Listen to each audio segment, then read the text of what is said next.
Oi, meu sétimo ano, beleza? Né? Hoje, esta semana, nós vamos fazer uma aula de revisão, né? Dos percursos 24 e 25. O 24 fala sobre a região sudeste e o 25 aí fala sobre a região sul. O que nós vamos trabalhar hoje, né? Uma revisão baseada justamente no conteúdo da P2 do terceiro bimestre para vocês, porque afinal de contas, esta semana está transcorrendo a P2 de vocês, tá legal?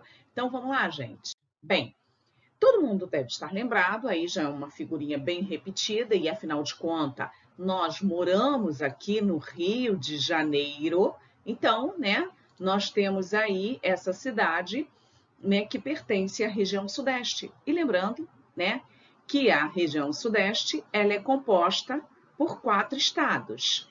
Aí nós temos, então, Minas Gerais, Espírito Santo, São Paulo e Rio de Janeiro. É uma das menores regiões brasileiras, certo, gente? E que só perde para a região sul, né? Porque nós temos 4 estados e a região sul tem 3 estados. Mas tem de fundamental importância no processo econômico e povoamento, né? Crescimento demográfico do nosso país.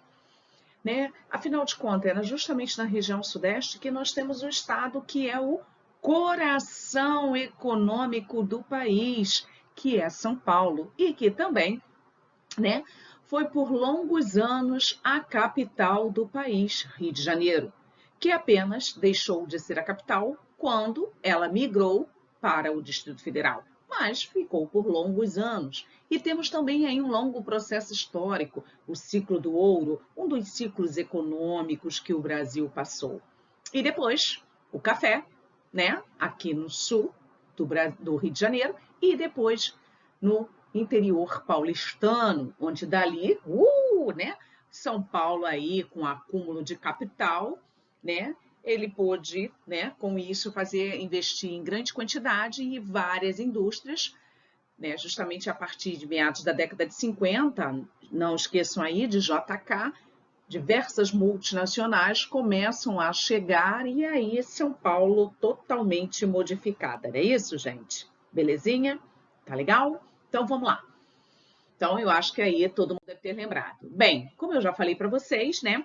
Ela começa a ser colonizada justamente, né, pelos portugueses durante os séculos XVI, não é isso? A primeira vila foi a São Vicente, né? Você tem aí que foi fundada em 1532. O desenvolvimento começou justamente a partir da descoberta do ouro em Minas Gerais, né? Durante o século XVIII.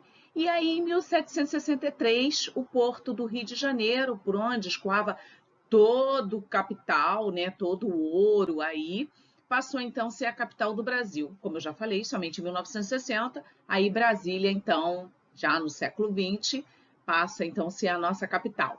Bem, quais foram os primeiros habitantes da região sudeste? Vamos lá ver quais foram os primeiros habitantes da região sudeste? Os primeiros habitantes da região sudeste, vamos ver se vocês conseguem lembrar, né? Em primeiro lugar foram os índios, professora, depois os portugueses, não é isso, gente? E aí eles fizeram as expedições com a questão do pau-brasil, do ouro, e aí o povoamento foi se dando até que então, né? Até que então nós chegamos aí no interior de São Paulo. O que é que nos interessa? Começa então com a fundação da Vila de São Paulo de Piratininga, né? Os moradores da Vila de São Paulo, nada mais, nada menos, eles, né, entraram pelo interior à procura de índios para escravizar. A partir daí, eles organizam as entradas e bandeiras, né, nas suas caminhadas. Os bandeiras paulistas, eles descobriram as minas de ouro nas terras que hoje, Minas Gerais, né? E aí o povoamento foi o que a gente aumentando, né, principalmente com a questão do comércio do gado. Os comerciantes começavam a levar os animais do sul do Brasil para serem justamente vendidos na região das Minas Gerais, e no caminho por onde passavam as tropas, né, no caso, apareceram aí as pousadas, os ranchos, né? E aí a origem de muitas das cidades, tá? Bem, o povoamento passa a aumentar muito, né, com a chegada dos imigrantes, principalmente com as ferrovias. Eu falei até nas aulas passadas que as ferrovias, elas começam a crescer muito, muito, mas muito mesmo, né? Aí com a questão de elas se expandem com o escoamento da produção do café e automaticamente, né, elas se espalham por toda a região, vindo então aí no Vale do Paraíba e no Oeste Paulista tornar-se a bacia da economia brasileira. Aí começam a surgir as vilas. E com a abolição da escravatura em 1888, né, recebemos um grande número de imigrantes. Então, essa mão de obra imigrante, ela teve que ser preenchida, afinal de contas, esses imigrantes italianos que começaram a chegar para substituir a mão de obra escrava, né, eles contribuíram muito, mas muito mesmo, para a questão da substituição da mão de obra, sem contar que traziam técnicas avançadas para a produção cafeeira, certo? Bem, então a gente observa aqui que a região sudeste, eu botei aqui a região sul, a centro-oeste, a norte, a nordeste e a sudeste, e a sudeste é a mais desenvolvida, a gente observa aí, né? E também a mais populosa, não é isso, gente? Você tem uma maior concentração populacional justamente nesta região, precisamente no eixo Rio e São Paulo, né? Nesse processo aí onde estão localizadas as regiões metropolitanas, tá? Também onde está localizada a cidade de Campinas, a gente não pode esquecer isso, ai meu Deus, né? E a economia aí do Sudeste é muito forte e diversificada, sabemos muito bem disso, né? Eles apresentam um desenvolvimento muito diversificado, a agropecuária é extremamente desenvolvida, né? A gente sabe aí da região Sudeste, é uma agropecuária moderna, e também, né, as áreas, né?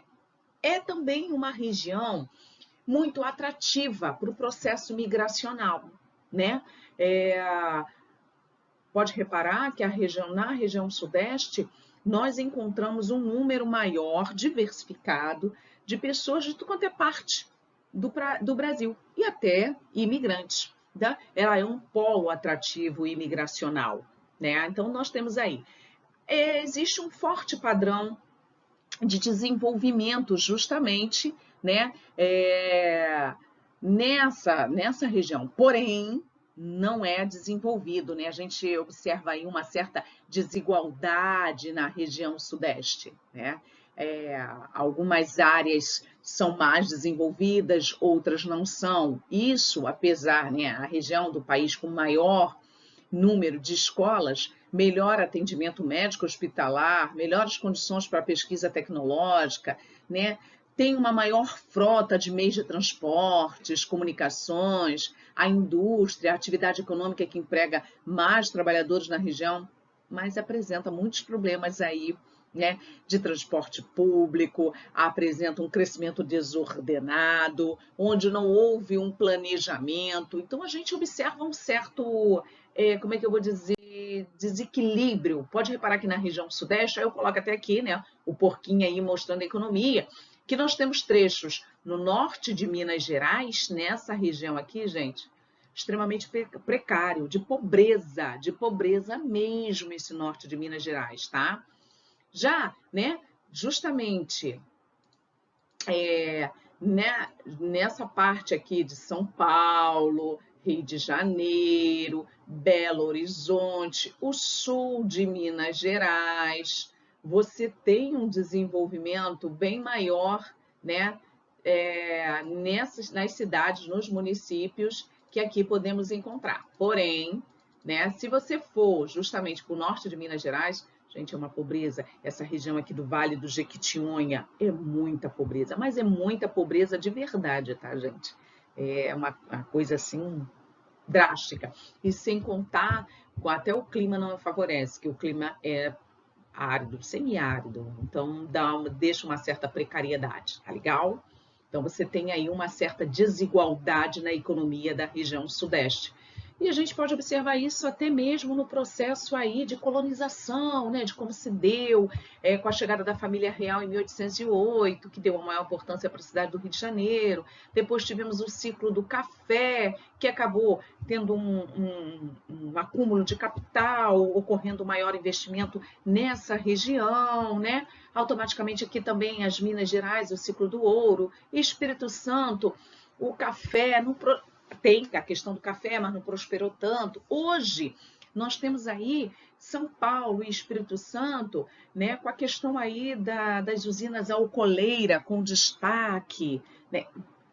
Temos uma economia diversificada, a questão do turismo, isso também favorece muito a gente, que acaba fazendo girar um maior número de capital dentro da região sudeste, mas não esquecendo que esses 4 estados apresentam problemas sociais seríssimos, tá? Desde a questão do crescimento urbano desordenado, a questão da irregularidade, da violência, infelizmente sabemos muito disso, né? Aí a distribuição desigual de riqueza, até mesmo entre os estados e municípios presentes na região sudeste. Tá ok, gente? Vamos lá? A região sul, galera, a região sul, né, você tem aí os 3 estados, como eu falei, a menor região, justamente aí do país, composta pelo estado do Paraná, Santa Catarina e Rio Grande do Sul. Aí aqui ao lado eu botei a capital, Paraná, Curitiba, Santa Catarina, Florianópolis e Porto Alegre, né? Ela tem uma característica marcante. Que característica seria essa, gente? Não podemos esquecer, né? Também recebeu um grande número aí de imigrantes, né? E a sua colonização, ela começou durante os séculos 17 e 18, né? Ela cresceu muito, mais para os anos recentes, tá? As cidades mais populosas são em ordem de quantidade de moradores, que seria, no caso, a Curitiba e Porto Alegre, são as 2 cidades mais importantes. O desenvolvimento industrial na região sul, né? Foi iniciado nas décadas 20, já nas décadas do século 20, meados do século 20, mais recentemente, tá? Principalmente aí em Santa Catarina e na região metropolitana de Curitiba. Na região você tem, né, dentro dessa região, né, de Criciúma, em Santa Catarina, você encontra uma grande área de reserva de exploração de carvão mineral presente no Brasil. E essa região aqui, você encontra, né, que vem aqui do Rio Grande do Sul, atravessando Santa Catarina, Paraná, pegando até o sul de São Paulo, você acaba encontrando aí o cinturão carbonífero brasileiro, né, que é onde nós temos uma grande exploração de carvão mineral, porém, esse carvão não tem um valor de calor muito forte, sendo o Brasil obrigado, né, a importar carvão mineral para poder dar uma misturada e abastecer as nossas siderúrgicas. Tá legal, gente? Bem, hoje, né, nós temos aí o potencial energético dessa região, lembrando disso, né, com destaque para a hidrelétrica de Itaipu, né, que está localizada justamente aqui no estado do Paraná, na cidade de Foz do Iguaçu, e é uma binacional. Não podemos esquecer desses detalhes, por favor, tá? Bem, senão não tinha como eu mostrar a vocês, por isso que eu tirei a minha imagem, gente, quando eu vi que meu rosto estava justamente aqui na Serra do Mar, né, que é aqui, ó, na área litorânea, tá, gente? A Serra Geral, que justamente está no número 2, né, enumerada aqui, olha, a Serra Geral. E você tem que são as áreas de altitude, tá legal? O Planalto Basáltico, olha, ele já está mais para o oeste, tá? E as Serras Gaúchas, tá legal, gente? Então você tem aí dentro da questão do clima, como eu já falei, né? Há um predomínio do clima tropical no Brasil? Sim, mas como a região sul ela está na faixa de transição, né? Ela é cortada justamente aqui, cortada entre aspas, por favor, tá, gente? Não é um bolo, não é uma pizza, né? Ela está cortada justamente aqui, ó, pelo Trópico de Capricórnio, ela acaba tendo, né, uma faixa de transição. E aí uma certa influência do clima tropical, por isso que a gente acaba, né, classifica essa região como clima subtropical, tá legal? Então você tem aí, né, um clima de transição, né, que é predominante no sul do Brasil, que seria um clima típico, né, mais frio, em comparação à maior porção do território nosso, do nosso território, tá? Ele tem como característica temperaturas que variam entre 16 e 20 graus. Sabemos que no inverno, até aqueles poucos dias de inverno que tivemos, né? O frio, aí a frequência de geadas, nas áreas de elevadas altitudes, como nas serras, até tem precipitação nival, ou seja, de neve. As estações do ano apresentam aí, né, características bem diferentes da nossa, porque eles têm um inverno muito mais prolongado que o nosso, porque a gente tem o quê? Uma semana de inverno, é mais ou menos isso. Né? Gente, isso na vivência, tá? Mas no papel, na teoria, nós temos as 4 estações do ano. Mas o que a gente vive mesmo, gente, pouquíssimos dias, né? Então, as estações do ano, elas apresentam, né, possuem uma diferenciação e a amplitude térmica anual é muito grande. Lembrando que a amplitude térmica é a diferença entre a máxima e a mínima. As chuvas, né, no território são distribuídas regularmente. Ah, deixa eu falar aqui, deixa eu passar para cá. Estão lembrados da MPA que eu falei para vocês? Que é a massa polar atlântica, que é ela que ocasiona uma redução de temperatura, gente. Tá lembrado disso que eu falei? Né?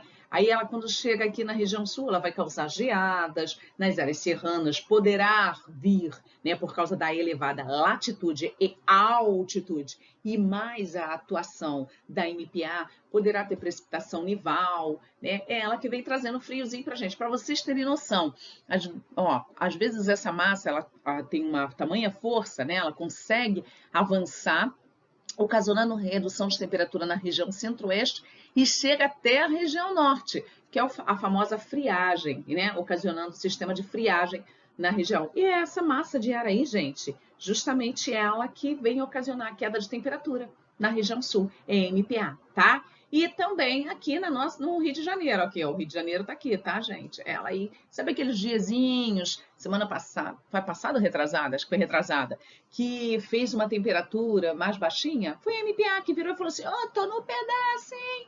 E também ocasionou chuvas. Lembra que teve um frio e a chuvazinha? Foi justamente aqui, ó, a MTA que se encontrou com a MPA e ocasionou aquela chuva e aquela redução de temperatura, que para nós, cariocas e moradores de Bangu, Realengo, Padre Miguel, meu Deus, né? Tava nevando, só faltava falar isso, né? Era aquele frio que a gente parece que vai enlouquecer, né? Mas não, tá, gente? É isso aí o X da questão, tá legal?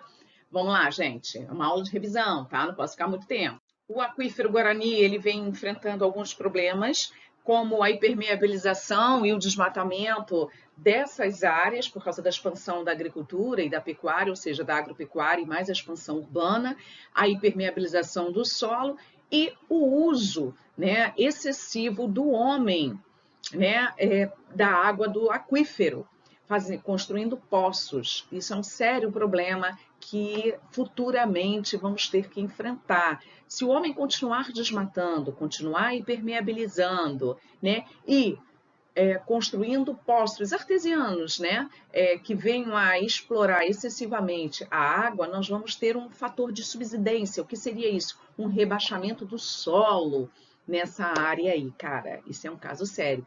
Existem países, né, e cidades, como a cidade do México, que já passa por isso. Ela já explora excessivamente o lençol freático dela e já passa por esse rebaixamento. E se nós, né, brasileiros, paraguaios e argentinos, não ficarmos atentos a como é que se diz, a essa situação, a gente também pode ir pelo mesmo caminho, tá? Então, tá aí a aula de revisão, onde nós vamos tirar das nossas dúvidas, vamos fazer os exercícios complementares e também a prova que vai ser na semana da live, belezinha, gente? Ó, um forte beijo, um forte abraço. Outra, não esqueçam de fazer os exercícios complementares, tá legal? Vou estar aguardando vocês lá na live. Beijinhos, tchau, tchau.